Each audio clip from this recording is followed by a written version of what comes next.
Congratulations, you have been selected to take part in the 2009 Summer Mapping Challenge from Sparky of Horizon Maps. The prize?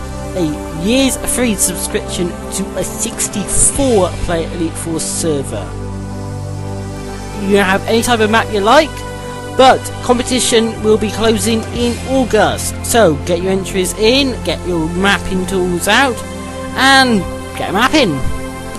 Hope to see your entries in, and I hope we get to announce one lucky winner in August. Before I move into lunacy, no, I am not going loony before any of you ask. I am just going to tell you a bit more about our website and some of the things you'll find on it while we're not doing these videos. We have got the news section, which will be getting updated more regularly. We will be putting a lot more content on the site. You've got all the episodes, past and present. You've got blogs, which I will put links down here for you to have a look at. I don't really work on mine, however I should, and I probably will start. Luke has a very regular blog. We've got the links section, which is all the same as the files one, but I like it. And you've got the Unity section, where you'll find all the latest news about the Unity Machininima and their live action episodes. And I just want to say, next week, as we will not be here with the Force Review, we will however bring you entertainment in the form of a season of Machininima.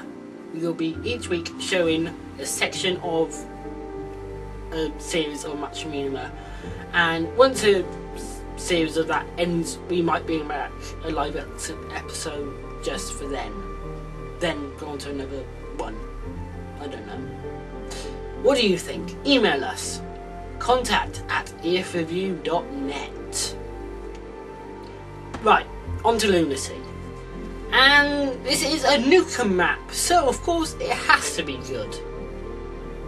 It's big, it's on the moon, and if you don't know about this map, you haven't really discovered anything on Elite Force yet.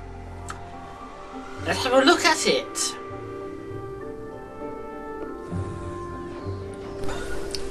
Well, this map is divided up into 3 parts. You've got the 2 bases, one for red, one for blue, and you've got a centre point where all the battles seem to happen.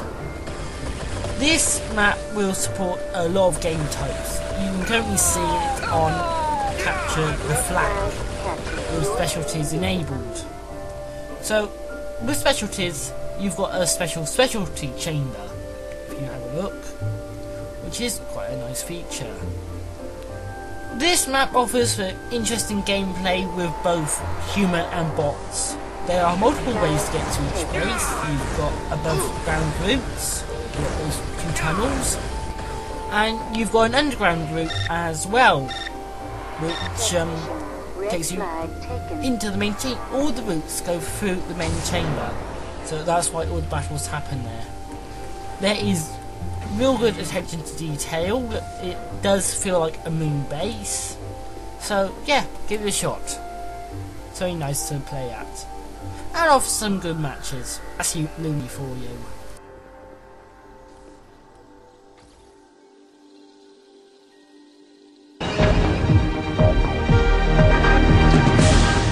Hello, I'm Luke Sutton, formerly known online as the 10th Doctor, and this is my final thought, and quite possibly the final thought as we're ending the show.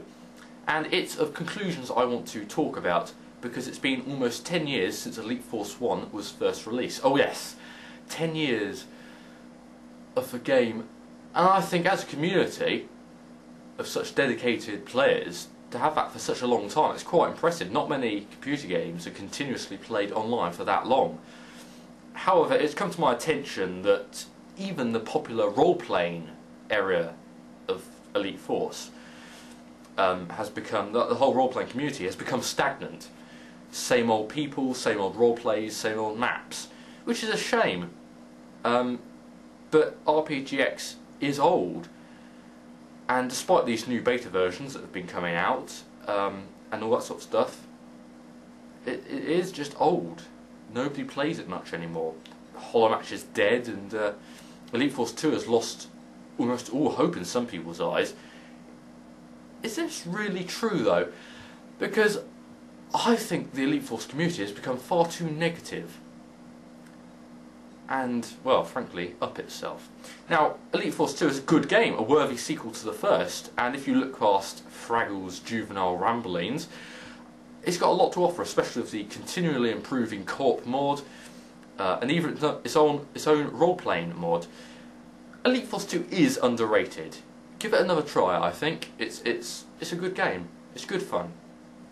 Elite Force 1 Hollow Match, that's classic, that is. Despite having these stock textures and effects, some of the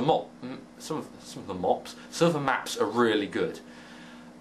We've been spoiled with high quality textures such as the ones on Voyager and the overrated Solaris.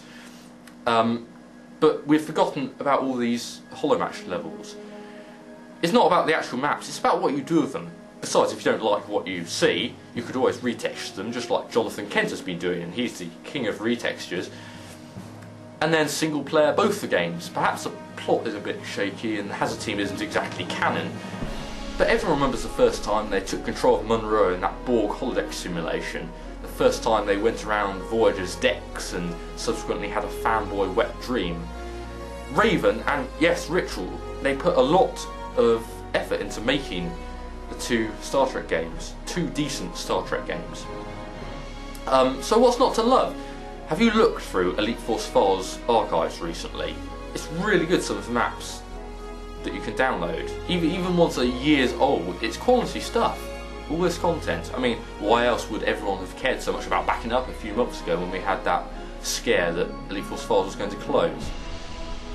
I don't think Elite Force is as dead as some people make it out to be. Now, finally, I'd like to thank everyone who has supported the show, John and myself, over the past few months. And whilst I may not be around as much as I have been, I'll still be keeping an eye on you lot and the community. Keep Elite Force alive, keep playing, keep role-playing. Set phases to frag.